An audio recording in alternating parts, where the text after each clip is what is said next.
नमस्कार दोस्तों, सनातनी दिव्य मंत्र चैनल में आपका स्वागत है। अभ्यम।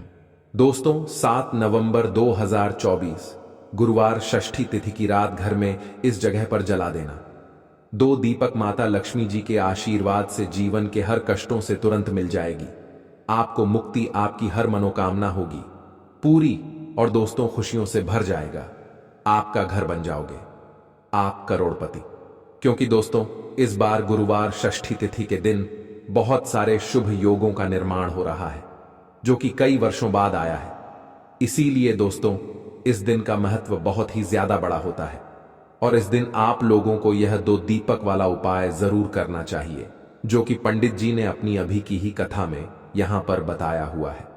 तो दोस्तों इस उपाय को आपको कैसे करना है, कब करना है, कहां पर करना है और उपाय को करते समय आपको किन किन बातों का ध्यान रखना है, यह सारी जानकारी हम आपको इस वीडियो में देंगे।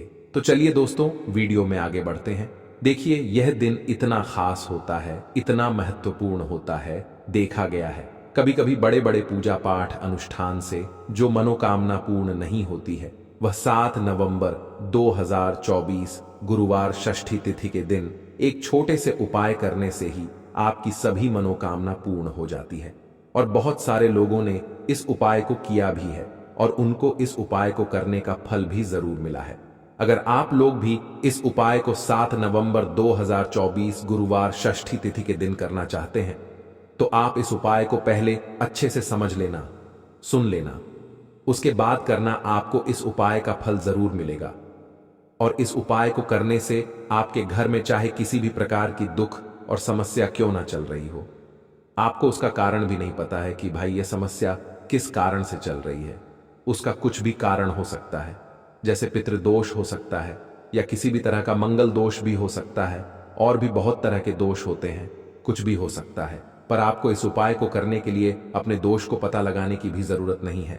7 नवंबर 2024 गुरुवार षष्ठी तिथि के दिन इस दो दीपक वाला उपाय को आप लोगों को कर लेना है। दोस्तों अब हम समझते हैं इस वाले उपाय को हमें करना किस समय है। तो सबसे पहली बात दोस्तों हम समझते हैं कि यह दो दीपक वाला उपाय करना किसको है। तो देखिए यहां पर सीधी सी बात है कि यह दो दीपक वाला उपाय जो उपाय है यह किस लिए किया जा रहा है। यह मनोकामना को पूर्ण करने के लिए किया जा रहा है या आपके जीवन में जो दुख और परेशानियां हैं उनको दूर करने के लिए किया जा रहा है या आपका कोई बड़ा काम है जो कि नहीं हो पा रहा है, आप उसके लिए इस उपाय को कर सकते हो। तो सीधी सी बात यह है कि आप अपनी किसी भी प्रकार की मनोकामना के लिए इस वाले उपाय को कर सकते हो।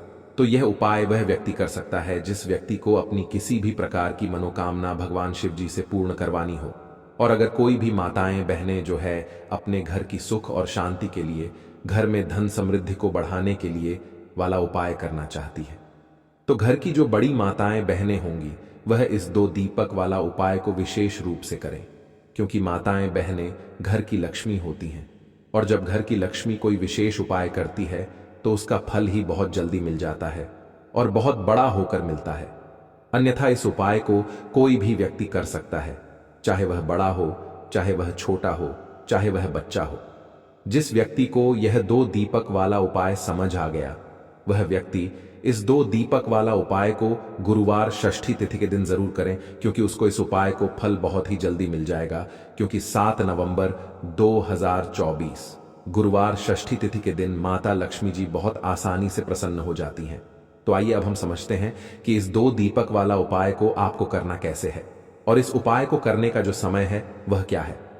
तो देखिए इस 7 नवंबर 2024 गुरुवार षष्ठी तिथि के दिन किए जाने वाले यह दो दीपक वाला जो उपाय है यह मुख्य रूप से सुबह का समय, प्रातः काल का समय होगा।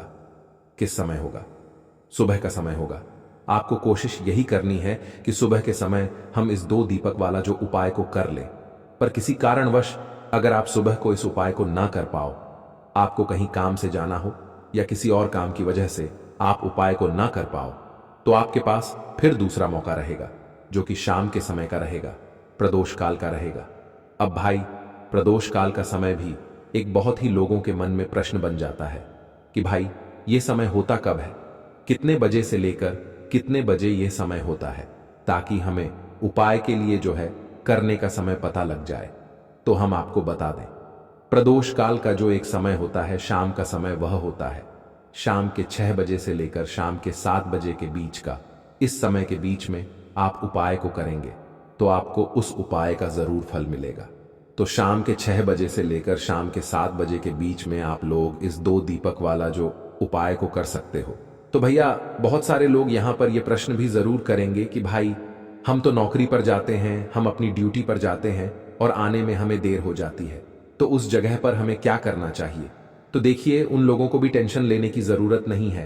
अगर आप लोग इस उपाय को शाम के समय प्रदोष काल में कर रहे हैं और अगर आप आने में देरी भी हो जाती है, आपको आने में 7 बजे तक आप नहीं पहुंच पाते हो, तो भाई आप 7 या रात 8 बजे तक भी अगर उपाय को करोगे तो भी चल जाएगा। और अगर इससे भी थोड़ा देर हो जाती तो भी आप उपाय को कर सकते हो, क्योंकि 7 नवंबर 2024 गुरुवार षष्ठी तिथि का दिन है। यह दिन बहुत ही कम आता है, पूरे साल भर में एक बार। इसलिए जब आपको मकान मिल जाए, जब आप इस उपाय को जरूर कर लेना। कोई भी उपाय हो, आप कभी भी कर सकते हो। गुरुवार षष्ठी तिथि के दिन बस कोशिश करना कि समय के थोड़ा अंतर्गत ही कर लो, पर किसी कारणवश अगर ना कर पाओ तो फिर आप थोड़ा देरी से भी कर सकते हो, आपको उपाय का फल जरूर मिलेगा। पूज्य गुरुजी ने कहा कि जब भी गुरुवार षष्ठी तिथि का दिन पड़े तो आपको सिर्फ और सिर्फ यह 2 दीपक वाला उपाय करना है। इससे आपके जीवन में अगर धन वैभव की समस्या चल रही है, अगर आप रुपए पैसों के लिए बहुत ज्यादा परेशान रहते हैं, आर्थिक तंगी चल रही है, कई बार आप प्रयास बहुत करते हैं, मेहनत बहुत करते हैं, लेकिन आपको धन प्राप्त नहीं हो पाता है, आप मेहनत करने के बावजूद भी सफल नहीं हो पाते हैं, आप अपने व्यापार में असफल हो जाते हैं, नौकरी करने के प्रयास में असफल हो जाते हैं, किसी भी कार्य में अगर आप असफल हो रहे हो या फिर आपको धन की हानि हो रही हो, तो गुरुजी ने कहा कि आपको यह छोटा सा उपाय इस षष्ठी तिथि में जरूर करना चाहिए। तो चलिए जानते हैं इस विशेष उपाय के बारे में। आज का यह वीडियो बहुत ही खास होने वाला है, क्योंकि गुरुवार षष्ठी तिथि में किए जाने वाले 3 विशेष उपाय आज आपको इस वीडियो में बताए जाएंगे। यह उपाय आप अपनी समस्या के अनुसार कर सकते हैं। इन उपायों में आपको धन प्राप्ति के उपाय बताए जाएंगे, आपकी मनोकामना पूर्ति के उपाय बताए जाएंगे। जीवन में किसी भी प्रकार के संकट चल रहे हैं, समस्याएं चल रही हैं, तो उनको दूर करने के उपाय बताए जाएंगे। चलिए जानते हैं पूज्य गुरुजी द्वारा बताए गए सबसे पहले उपाय के बारे में। इस उपाय के लिए आपको सबसे पहले जरूरत पड़ेगी 2 दीपक और थोड़ी सी पिसी हुई हल्दी की। अब यह एक हल्दी वाला दीपक गुरुवार षष्ठी तिथि की रात घर में इस जगह पर जला देना। हल्दी वाले 2 दीपक घर में जला देना, रातों रात ही करोड़पति बनोगे। जी हां दोस्तों, साल 2024 में कार्तिक मास की शुरुआत हो चुकी है और 15 नवंबर 2024 तक कार्तिक मास है। 15 नवंबर तक कभी भी आप यह उपाय कर सकते हैं। हल्दी वाला एक दीपक घर में अगर आप जलाते हैं कार्तिक मास में, तो ऐसा समझ लीजिए कि धन संपदा से आपका घर भरता चला जाएगा और मां लक्ष्मी की कृपा आपके ऊपर हमेशा बनी रहेगी। तो कार्तिक के महीने में दीपक वाला उपाय करने से श्री हरि विष्णु और मां लक्ष्मी की विशेष कृपा मिलती है, जिसके बाद व्यक्ति के जीवन में जितने भी दुख हैं, संकट हैं, धन से जुड़ी समस्याएं हैं, सारी की सारी दूर होने लगती हैं। कार्तिक का महीना ही है जब श्री हरि विष्णु योग निद्रा से जागते हैं और मां तुलसी का सबसे पहले दर्शन करते हैं, और श्री हरि विष्णु के जागने के बाद सभी शुभ कामों की शुरुआत हो जाती है। कार्तिक के महीने में ही दीपावली का त्योहार हम मनाते हैं। कार्तिक के महीने में ही गोवर्धन पूजा की जाती है और भी बहुत सारे तीज त्योहार कार्तिक के महीने में ही आते हैं, क्योंकि कार्तिक का महीना पूरे साल में सबसे विशेष, सबसे लाभकारी है। जो लोग धन को लेकर परेशान हैं, जिनके पास पैसे की समस्याएं हैं, धन नहीं आता, धन में वृद्धि नहीं होती या कर्जे में फंसे रहते हैं, वो लोग तो विशेषकर इस महीने का लाभ उठाएं और कार्तिक के महीने में हल्दी वाला दीपक अपने घर में जरूर जलाएं। जिनके घर में वास्तु दोष है, नजर दोष है, किसी ने कुछ करा दिया है, या फिर घर में पैसा रुकता नहीं है, पानी की तरह बहता है, या भाग्य साथ नहीं देता है, हर प्रकार का संकट और हर प्रकार का दुख, वास्तु दोष, नजर दोष, सब कुछ आपके घर से, आपके जीवन से दूर होगा जब आप हल्दी वाले दीपक का उपाय कार्तिक के महीने में करेंगे। तो चलिए बात कर लेते हैं। कैसे कार्तिक के महीने में इस उपाय को किसी भी दिन करके आप महाधनी महाकरोड़पति बन सकते हैं और धन से जुड़ी समस्याएं बिल्कुल आपके जीवन से दूर हो जाएंगी जब इस उपाय को आप सही तरीके से कर लेंगे। देखिए, कोई भी उपाय जब हम आपको बताते हैं या कोई भी आपको उपाय जब पता चलता है, आपको सबसे पहले उस उपाय को अच्छे से सुनकर समझना होता है और फिर उपाय करना होता है। कभी कभी बड़े उपाय और बड़ी पूजा पाठ जो काम नहीं कर पाती है, वहां छोटे उपाय भी बहुत लाभ दे जाते हैं। उन्हीं में से एक है यह हल्दी वाले दीपक का उपाय। एक बार सच्ची श्रद्धा से इस उपाय को कार्तिक के महीने में किसी भी दिन करिए और फिर देखिए कि मां लक्ष्मी की कृपा कैसे मिलती है। देखिए, हल्दी जो है ना, ये तो श्री हरि विष्णु से जुड़ी ही है। हल्दी श्री हरि विष्णु को प्रसन्न करती है। जैसे ही श्री हरि विष्णु आपसे प्रसन्न होते हैं, मां लक्ष्मी आपसे प्रसन्न हो जाती है। दूसरी उरी चीज कि कार्तिक का जो महीना होता है, यह विशेषकर उन लोगों के लिए है जो धन को बढ़ाना चाहते हैं, अपने धन में वृद्धि करना चाहते हैं, जो महाधनी बनना चाहते हैं, जो लोग चाहते हैं न कि आने वाली पीढ़ियां भी धन ही धन देखें। तो कार्तिक के महीने में एक बार आप अगर यह उपाय कर लेते हैं तो ऐसा समझ लीजिए, धन की वर्षा फिर आपके घर में रुकने वाली नहीं है। निरंतर आपके घर में पैसा आएगा और आप महाधनी बन जाएंगे। देखते ही देखते जो रास्ते आपके जीवन में धन आने के बंद हो चुके हैं, जहां से धन नहीं आ रहा है या व्यापार नहीं चल रहा, नौकरी नहीं मिल रही, ऐसा समझ लीजिए यह एक हल्दी का दीपक महाचमत्कार आपके जीवन में करने वाला है और आपके भाग्य को चमकाने वाला है। तो चलिए बात कर लेते हैं उपाय को किस समय करना है और लदी वाला दीपक आपको कैसे तैयार करना है। तो देखिए, सबसे पहले आपको क्या करना है, एक मिट्टी का दीपक लेना है या फिर आटे का दीपक लेना है। आटे का दीपक ले लेते हैं तो बहुत उत्तम है, वरना अगर आप नहीं ले पाते हैं तो मिट्टी का दीपक भी आप यहां ले सकते हैं। अब आपको क्या करना है कि शुद्ध घी लेना है, देसी रुई की बाती लेनी है, गोल और दीपक कर लेना है, तैयार 2 से 3 चुटकी पिसी हुई हल्दी इसी दीपक के अंदर आपको डालनी है। लेकिन डालने का एक तरीका है, एक नियम है किस तरह से डालनी है। तो जब आप चुटकी में हल्दी ले लेंगे पीसी हुई, फिर आपको यह मंत्र बोलना है, ओम नमो भगवते वासुदेवाय नमः, और फिर उस दीपक में डाल देंगे। फिर से हल्दी आपको अपने हाथ में लेनी है, मतलब चुटकी में लेनी है, 2 उंगलियों के बीच, अंगूठे और उंगली के बीच। फिर से आपको बोलना है ओम नमो भगवते वासुदेवाय नमः, और फिर उस दीपक में हल्दी डाल देंगे। इसी तरह से आपको 3 या 4 बार ये एक चुटकी हल्दी डालनी है और इस मंत्र को बोलना है। ठीक है ना? अब आप क्या करेंगे, ये दीपक तैयार करने के बाद थोड़े से आप यहां पर ले लेंगे पुष्प या फिर छोटी सी कोई प्लेट आपको लेनी है। सीधे दीपक आपको जमीन पर रखकर नहीं जलाना है। यहां पर आप कोई अनाज ले सकते हैं, जैसे कि गेहूं ले सकते हैं। ठीक है ना? अब अपने घर के मंदिर में बैठ जाना है। मां लक्ष्मी के सामने, श्री हरि विष्णु के सामने आपको यह दीपक लगाना है। सबसे पहले अगर प्लेट ली है, प्लेट रखेंगे, उसके ऊपर दीपक रखेंगे। अगर फूल लिए हैं तो फूल की पंखुड़ियां रखेंगे, उसके ऊपर दीपक रखेंगे। और अगर आपने अनाज लिया है, कोई जैसे गेहूं लिया है, तब आप गेहूं रखेंगे। ठीक है ना? और फिर उसके ऊपर दीपक रखकर आपको जलाना है और ओम महालक्ष्मी नमः ये मंत्र आपको बोलना है। कम से कम 11 बार मंत्र अगर आप नहीं बोल पा रहे हैं तो जय महालक्ष्मी, जय श्री हरि विष्णु, जय महालक्ष्मी, जय श्री हरि विष्णु 11 बार आपको बोलना है और दीपक जला देना है। शाम के समय का उपाय है, कार्तिक के महीने में किसी भी दिन कर लेना, क्योंकि कार्तिक का जो महीना है यह पूरा महीना ही मां लक्ष्मी, श्री हरि विष्णु और मां तुलसी को समर्पित होता है। और जो लोग इस उपाय को कार्तिक के महीने में करते हैं, वो अपने जीवन में ऐसे चमत्कार देखते हैं जिन पर उन्हें खुद भी विश्वास नहीं होता है।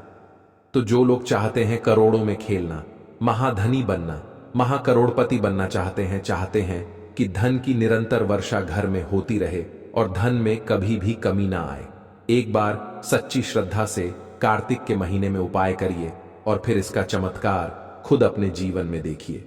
तो चलिए अब बात कर लेते हैं दूसरे उपाय की, जो कि कार्तिक के महीने का ही उपाय है और मनोकामना पूर्ति के लिए है। आपकी इच्छा कितनी भी बड़ी है, कितने भी लंबे समय से अधूरी है, जो आपको अपने जीवन में चाहिए वह मिल नहीं रहा है, तो एक बार कार्तिक के महीने में मनोकामना पूर्ति के लिए यह दूसरा उपाय आप करिए, तो बड़ी से बड़ी मनोकामना भी आपकी पूरी हो जाती है। जब हल्दी का यह दूसरा उपाय आप कर लेते हैं कार्तिक के महीने में, अब हल्दी के उपाय इतना ज्यादा चमत्कारी कैसे होते हैं? तो देखिए, कार्तिक का महीना जो है यह श्री हरि विष्णु को समर्पित है, मां लक्ष्मी और मां तुलसी को समर्पित है। अब श्री हरि विष्णु को हल्दी बहुत प्रिय है। साथ ही साथ हल्दी के जितने भी उपाय होते हैं यह आपके पास अचानक से पैसे को लाने का काम करते हैं और अचानक ही आप महाधनी महाकरोड़पति बनते हैं। आपको यहां पर लेनी है पिसी हुई हल्दी और 2 चुटकी हल्दी आपको श्री हरि विष्णु को अर्पित करनी है। कार्तिक के महीने में किसी भी दिन अर्पित कर देना और बाद में आपको क्या करना है, थोड़ी सी हल्दी लेनी है और इसका तिलक आपको अपने मस्तक पर, अपने कंठ पर यानी अपने गले पर करना है। 2 जगह आपको हल्दी का तिलक लगाना है, एक तो अपने माथे पर और एक अपने गले पर। यह उपाय अगर आप कार्तिक के महीने में करते हैं और श्री हरि विष्णु से अपनी मनोकामना कह देते हैं जो भी आपको चाहिए, तो ऐसा समझ लीजिए कि आपके बिना कहे ही श्री हरि विष्णु आपको आपके जीवन में वो सब कुछ दे देते हैं जो आप सोचते हैं। क्योंकि कार्तिक का महीना और कार्तिक के महीने में अगर आप श्री हरि विष्णु को हल्दी अर्पित करते हैं जो कि उनको बहुत प्रिय है, तो वह बहुत जल्दी प्रसन्न होते हैं और आपकी सारी मनोकामना को पूरा कर देते हैं। तो इस उपाय को भी आप किसी भी दिन कर सकते हैं, क्योंकि कार्तिक का पूरा ही महीना बहुत लाभकारी है, बहुत चमत्कारी है इस उपाय के लिए। तो देखिए, 2 ऐसे उपाय आज की वीडियो में आपको बताए हैं जो महाचमत्कारी हैं। अब जल्दी से बात कर लेते हैं तीसरे उपाय की। और अब जो तीसरा उपाय आपको बताने जा रहे हैं यह आपके जीवन के सारे दुखों को, सारे संकटों को दूर करने वाला उपाय है। चाहे तो घर में नजर दोष है, किसी की तबीयत ठीक नहीं है, घर में धन का संकट है, पैसा नहीं आता है, नौकरी नहीं मिल रही, व्यापार नहीं चल रहा, सब कुछ इस उपाय से दूर हो जाता है। देखिए, कार्तिक के महीने में स्नान का और दीपदान का बहुत महत्व होता है। तो आपको कार्तिक के महीने में सुबह के समय जब भी आप स्नान करते हैं, प्रातःकाल जल्दी ही करते होंगे, उस समय आपको क्या करना है, जल में थोड़ा सा गंगा जल डालकर स्नान करना है। ऐसा समझ लीजिए, यह उपाय आपके घर में अगर कोई भी दुख है, संकट है, बीमारियां हैं, धन से जुड़ी समस्याएं हैं, उन्हें दूर करता है और सबसे बड़ी बात, आपके घर पर कोई संकट नहीं आने देता है। महाचमत्कारी, महाकल्याणकारी उपाय और रातों रात आपके भाग्य को चमकाने वाला उपाय। ऐसा समझ लीजिए, जो व्यक्ति कार्तिक के महीने में गंगा जल डालकर स्नान करता है उसे मोक्ष की प्राप्ति तो होती ही होती है, साथ ही साथ श्री हरि विष्णु के धाम में भी स्थान मिलता है। तो कार्तिक के महीने में यह उपाय करना बिल्कुल ना भूले। जीवन का हर संकट, हर कष्ट दूर। जीवन में कुछ वस्तुएं इतनी खास होती हैं कि उन्हें इग्नोर नहीं किया जा सकता। आप माचिस तो छोड़ सकते हैं, लेकिन अपने घर के मंदिर में यह 5 वस्तुएं भूल कर भी नहीं रखनी चाहिए। आज के समय में हर घर में एक मंदिर होता है, लेकिन क्या आपको पता है कि मंदिर में क्या क्या रखना चाहिए और क्या नहीं? यह जानकारी आपके घर की बढ़ोतरी और लक्ष्मी मां के आशीर्वाद के लिए बेहद जरूरी है। यदि आपके घर के मंदिर में भगवान गणेश की मूर्ति या फोटो है, तो भक्तों आपसे अनुरोध है कि यह वीडियो तुरंत देखें, ध्यान से सुने, क्योंकि यह जानकारी आपके घर को बर्बादी से बचा सकती है। यह वह गुप्त बातें हैं जिन्हें लोग अक्सर छिपाकर रखते हैं, लेकिन जिनके बारे में जानने से घर में सुख, समृद्धि और धन और पैसों की बढ़ोतरी होती है। अगर आपने यह वीडियो पूरा देखा तो समझ लीजिए कि आपके घर में सुख शांति के साथ साथ लक्ष्मी मां का सदा वास होगा। आज भी कई लोग मंदिर के सामने ऐसी हरकतें कर देते हैं जो उन्हें निर्धनता और गरीबी की ओर ले जाती हैं। क्या आप जानते हैं, कुछ लोग अपने घर के मंदिर के सामने ही गलत शारीरिक संबंध बनाते हैं, जो कि बेहद नेगेटिव होता है। अधिकतर ऐसा भी देखने को मिलता है कि पति पत्नी समय का ध्यान न रखते हुए जब चाहे घर के मंदिर के पास शारीरिक संबंध बना लेते हैं। ऐसे लोग अक्सर खुद को और अपने घर को बर्बाद कर लेते हैं। तो भक्तों, इस वीडियो में हम जानेंगे कि वे कौन सी 5 वस्तुएं हैं जिन्हें आपको अपने घर के मंदिर में नहीं रखना चाहिए। आइए बिना समय बर्बाद किए इस खास जानकारी की ओर बढ़ते हैं। वीडियो को छोड़ने से पहले आपने अपने घर में जो अपने मंदिर बना रखा है उसमें से यह वस्तुएं तुरंत हटा देना। इसलिए ध्यान से देखना हम क्या बताने जा रहे हैं आपको। आज अगर आपके घर में मंदिर है और आप मां लक्ष्मी की पूजा करते हैं, तो आज यह वीडियो अपने मंदिर के लिए, अपने मां लक्ष्मी के लिए जरूर देख लेना। गलती से भी इस वीडियो को छोड़ मत देना, नहीं तो आपका घर पूरा बर्बाद हो जाएगा। आप बर्बाद हो जाएंगे, आप निर्धन हो जाएंगे। इस वीडियो को हल्के में लेने की भूल बिल्कुल भी ना करें। घर में ऐसी गरीबी आएगी कि आपको खाने के दाने नसीब नहीं होंगे। आज नहीं तो कल, कल नहीं तो परसों, एक ना एक दिन यह वीडियो आपको जरूर देखनी पड़ेगी। तो हो सके तो बर्बाद होने से पहले ही इस वीडियो को देख लेना, बर्बाद होने से पहले ही बच जाएगा। आज भी हमारे देश भारत में ऐसे ऐसे कई लोग रह रहे हैं जिन्होंने अभी तक घर के मंदिर में से यह वस्तुएं नहीं हटाई हैं, और कुछ ऐसे भी लोग हैं जो घर का मंदिर अपने बेडरूम में ही बना रखा है। ऐसे में कई पति पत्नी ऐसे हैं कि बेडरूम में ही अपने घर का मंदिर, रूम में ही एक साथ पति पत्नी सोते हैं। भक्तों, कहने का मतलब यह है कि जिस कमरे में पति पत्नी एक साथ रहते हैं, एक साथ सोते हैं, एक साथ खाते हैं और भक्तों एक साथ रात में शारीरिक संबंध बनाते हैं, जरा सोच कर देखिए, आपके बेडरूम में भगवान का मंदिर है और आप भगवान के मंदिर के सामने ही शारीरिक संबंध बनाना शुरू कर देते हो। भगवान के मंदिर के सामने इस तरह की हरकत करना बहुत गलत है। भक्तों, हम हाथ जोड़कर आपसे बोल रहे हैं कि कभी भी अपने बेडरूम में हो सके तो मंदिर ना बनाएं। भक्तों, हम ऐसे नहीं बोल रहे हैं कि पति पत्नी को शारीरिक संबंध नहीं बनाना चाहिए, बल्कि हम आपसे यह बोल रहे हैं कि पति पत्नी को शारीरिक संबंध बनाना चाहिए, लेकिन घर के मंदिर अलग होना चाहिए। हमारे देश भारत में शायद ही कोई ऐसा घर होगा जिसमें मंदिर नहीं होगा, और मंदिर वह स्थान होता है जहां से घर में पॉजिटिव एनर्जी का संचार होता है। इसलिए आपका मंदिर वास्तु के हिसाब से ऐसा होना चाहिए जो आपके घर में पॉजिटिव एनर्जी का संचार बेहतर तरीके से कर पाए। अक्सर आप लोगों ने देखा होगा कि हम मंदिर में मूर्तियां रखते हैं, लेकिन तो मंदिर में कुछ ऐसी भी वस्तुएं रख देते हैं जिसकी वजह से घर बढ़ोतरी करने की बजाय नीचे डूब जाता है। अक्सर लोगों को गलतफहमी हो जाती है। कुछ लोग ऐसे होते हैं जो हमारे सनातन वास्तुशास्त्र को हल्के में लेते हैं और घर में रखी चीजों को जहां पर रखना चाहिए वहां पर नहीं रख पाते हैं। भक्तों, आजकल के इस जमाने में जो भी औरतें शादी करके हमारे घर में नई बहू बनकर आ रही हैं, उन्हें ना तो हमारे सनातन वास्तुशास्त्र का ज्ञान है और ना ही मंदिर में क्या रखना चाहिए और क्या नहीं रखना चाहिए। मंदिर के सामने एक ऐसी हरकत बिल्कुल भी नहीं करनी है। इन सभी का आज के इस जमाने में नई औरतें जो हमारे घर आ रही हैं, उन्हें इन बातों का बिल्कुल भी ज्ञान नहीं है। इसलिए आजकल की औरतें मंदिर के सामने कोई भी और कैसी भी हरकत कर देती हैं। जिस तरह से भगवान की पूजा करने का समय होता है, इस तरह से भक्तों, पति और पत्नी का एक दूसरे के साथ शारीरिक संबंध बनाने का भी सही समय होता है। लेकिन आधुनिक समय में कई औरतें और कई पुरुष शारीरिक संबंध बनाने का समय भी नहीं देखते हैं। जैसे कोई औरत रसोई में खाना बना रही होती है तो पुरुष शारीरिक संबंध के लिए रसोई में ही चला जाता है, जबकि ऐसा करना सही नहीं है और औरतें भी अपने पति को मना नहीं करती हैं। आधुनिक समय में पति पत्नी का रसोई बेडरूम बन जाता है, यह पता ही नहीं लगता, और जब घर बर्बाद होने लगते हैं तब जाकर अक्ल ठिकाने आती है। अगर आपके घर में ऐसी औरत है तो आपको मार देगी, आपको घुट घुट कर मरना पड़ेगा। ऐसी औरत अगर आपके साथ है तो आजकल आधुनिक समय में ऐसा समय आ चुका है कि घर की औरतें जिस तरीके से अपने वस्त्र बदलती हैं, ठीक उसी तरीके से अलग अलग मॉडर्न परंपरा में समय बिताने लगी हैं। आपको बताने का तो मन नहीं कर रहा, पर भक्तों, सच तो यही है कि आजकल औरतें बहुत बदल चुकी हैं।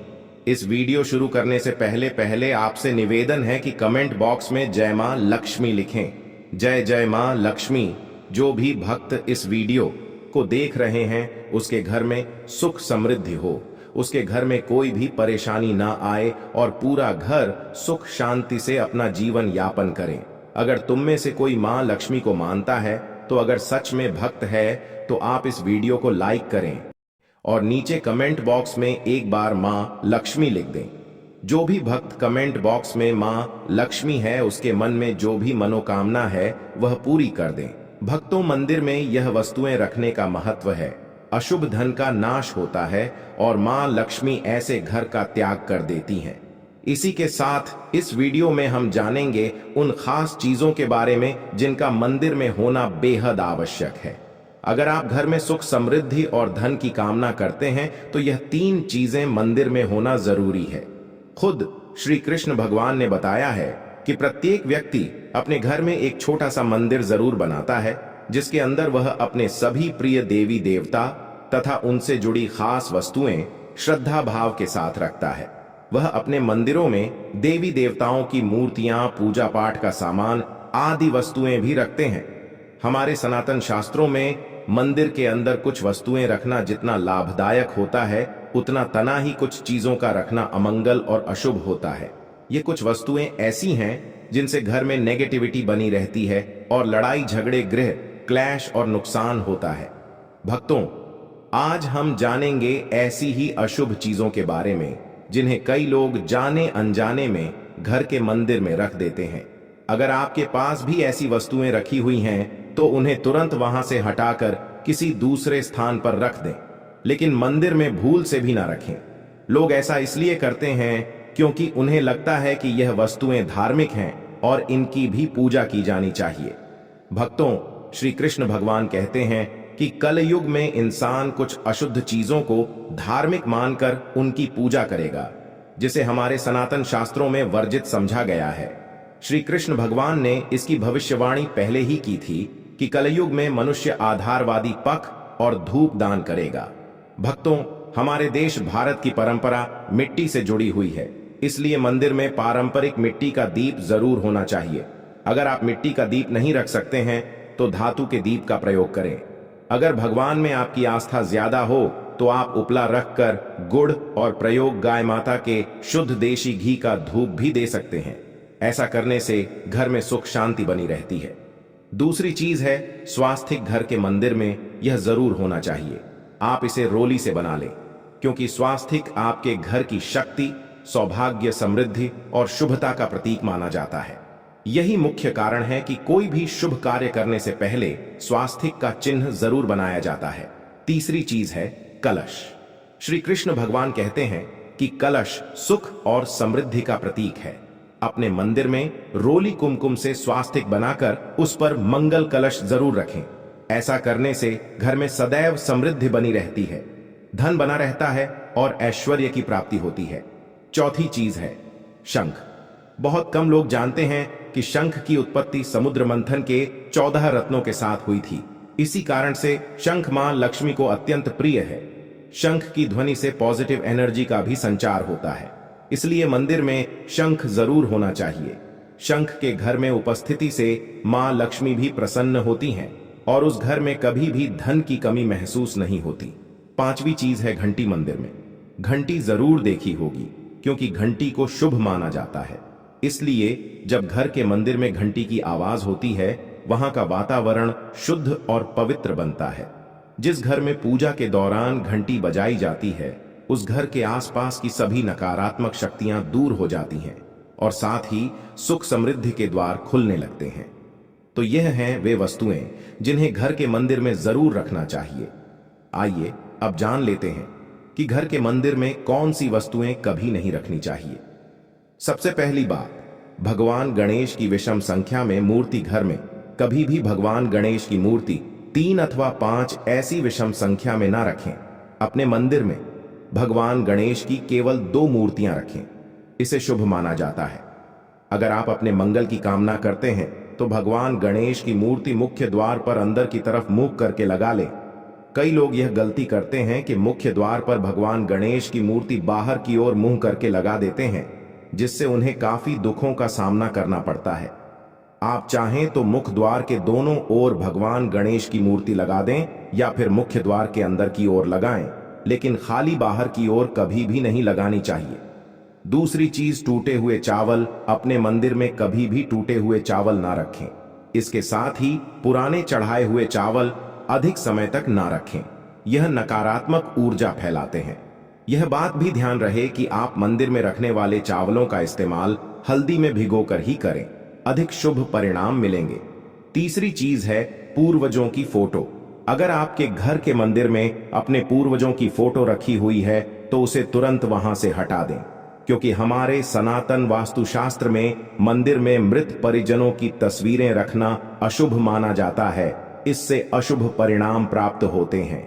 मृतक परिजन पूजनीय और सम्माननीय होते हैं, किंतु उनका स्थान देवताओं के बराबर नहीं है।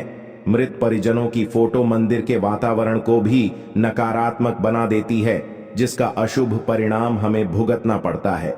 कई लोग साधु संतों की मूर्तियां अथवा साधु संतों की तस्वीरें भी मंदिर में रख देते हैं, लेकिन ऐसा करना अशुभ माना जाता है। अगर आप किसी साधु संत को मानते हैं तो उनकी फोटो दीवार पर लगा सकते हैं, लेकिन मंदिर में भूल से भी ना रखें। भैरव जी और भगवान शनिदेव की मूर्तियां घर के मंदिर में भैरव जी, भगवान शनिदेव अथवा मां काली की मूर्तियां नहीं रखनी चाहिए। इसी के साथ लक्ष्मी मां की खड़ी हुई मूर्ति की भी पूजा नहीं करनी चाहिए। लक्ष्मी मां सदैव ही बैठी हुई मुद्रा में होनी चाहिए।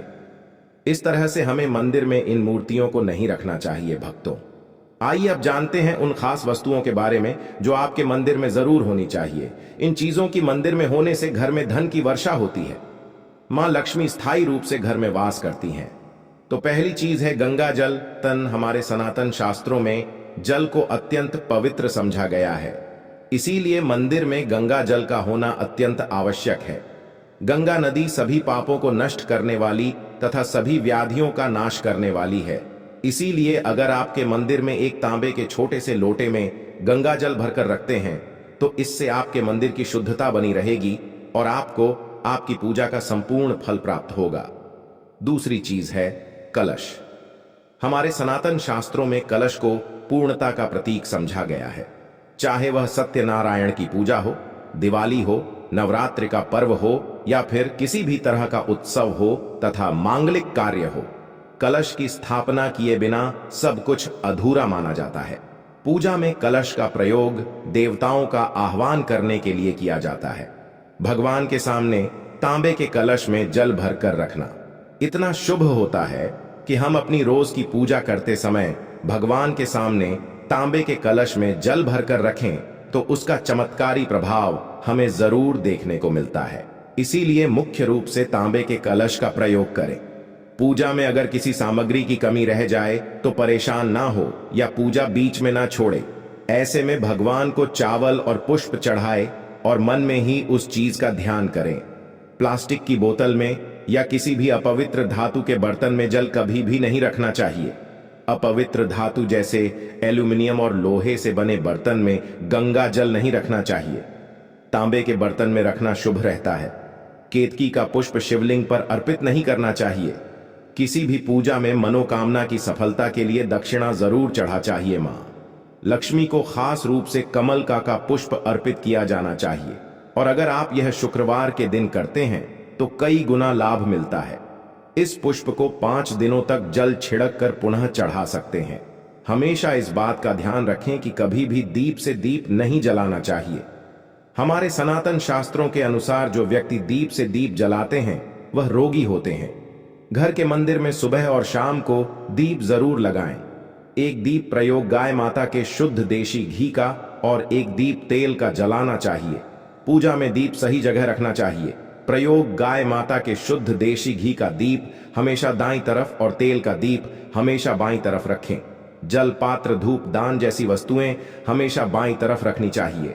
घर पर पूजा के समय खड़े होकर पूजा न करें और ना ही सीधे जमीन पर बैठकर पूजा करें। पूजा करने से पहले हमेशा आसन बिछाएं और आसन में बैठकर ही पूजा करें।